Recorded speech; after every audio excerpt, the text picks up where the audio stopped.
Okay, it's May 1st, and we're actually halfway through the course in terms of posting the material.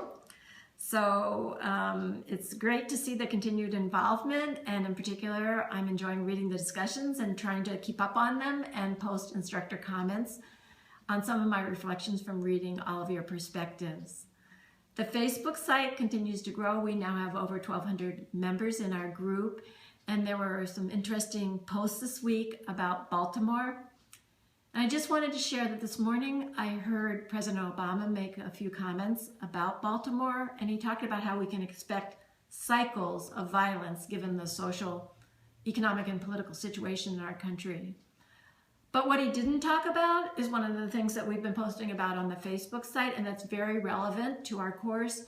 And that is how we can also expect cycles of violence followed by cycles of renewal and people getting engaged in their community, including around civic ecology practices like cleaning up the rubble, which we've seen in Baltimore and also earlier in Ferguson, as well as there were some people in Baltimore who had a community garden, and it had these plastic, they call them hoop houses, they're like greenhouses.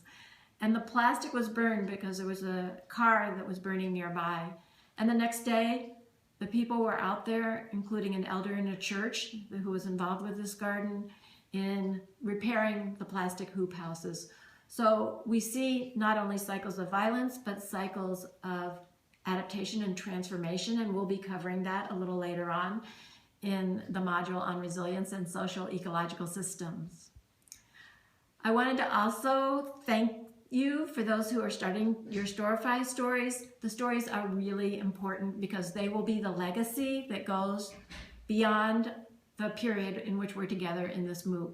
We'll be posting all the links and the names of your story on a website so that people can continue to learn and be inspired by the work that you're doing. We've got some requests for troubleshooting with Storify, and so I would encourage you to go through the Storify guidelines document, which is in the project tab on edX. And the document, you have been provided instructions for setting up your project in Storify. We have also provided some videos, which are YouTube videos, and they really show you how to create a Storify account. It's a step-by-step video where it also shows you how to share it not only on your Facebook, but you can embed the URL in other social media websites.